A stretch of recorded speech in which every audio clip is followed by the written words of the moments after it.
The world does not reward the selfless, it consumes them.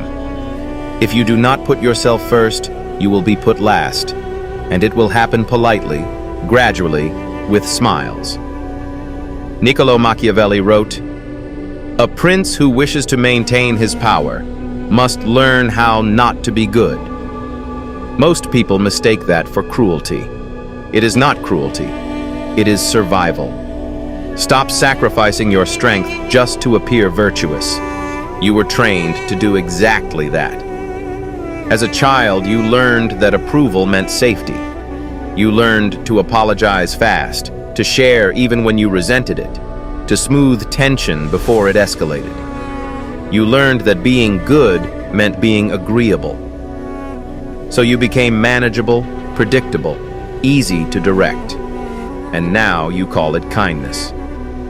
Machiavelli warned that a man who tries to be good in all circumstances will come to ruin among so many who are not.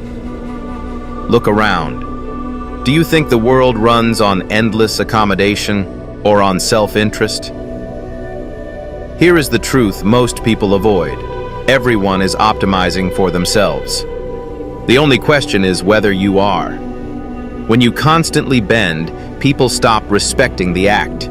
They begin expecting it. When you always say yes, your yes becomes worthless. When you are always available, your presence becomes ordinary. You think you are being liked. You are being used.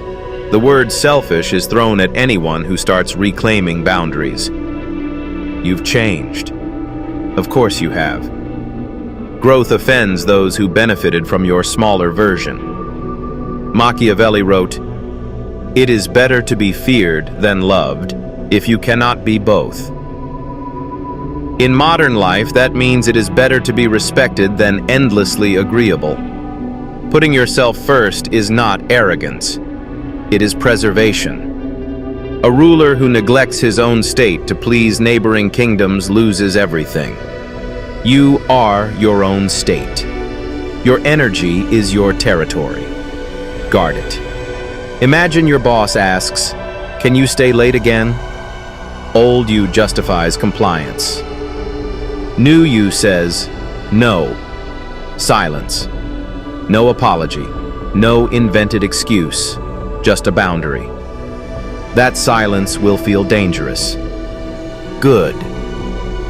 That is the sound of your old identity dying, the identity that equated submission with security. Here is what no one tells you. The need to be understood is often a disguised need to be approved. When someone questions you and you rush to explain, you are not clarifying facts. You are negotiating worth. Stop negotiating.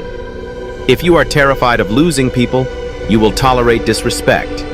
If you are terrified of losing approval, you will tolerate mediocrity.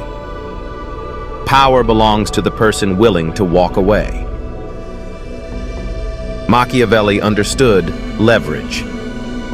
Leverage is born from independence. The one who needs less controls more. When you stop chasing validation, you speak slower. You decide carefully. You stop volunteering yourself for exhaustion. You choose. Some people will resist this version of you. Let them. They were attached to your compliance, not your character. Putting yourself first requires brutality toward your weakness. You must kill the part of you that survives on applause, the part that over-explains, the part that softens every boundary with a smile. Because every time you override your intuition to avoid discomfort, you weaken your authority over yourself. And if you cannot command yourself, you will never command respect. Machiavelli wrote, "Men are driven by two principal impulses, either by love or by fear." People respond to clarity and consequence. When you are endlessly flexible, there is no consequence. When you are firm, there is structure. Structure creates respect. This is not cruelty. It is precision. You protect your time. You decline what drains you. You invest in your goals before social comfort. You stop offering explanations nobody requested. For 7 days, test it. Before agreeing to anything, ask, does this strengthen my position? If not, decline. No speech, no guilt, just a decision. Some doors will close. Good. They were built on your compliance. Others will open, stronger ones. You cannot build an extraordinary life while shrinking to maintain harmony. You cannot rise while bending for everyone. Machiavelli understood that fortune favors the bold, but only those prepared to seize it. Seizing requires priority, and priority begins with yourself. Put yourself first. Not because you despise others, but because you refuse to abandon yourself. If you do not choose yourself, you will be chosen for convenience. And convenience is a low position. You are not here to be convenient. You are here to be formidable.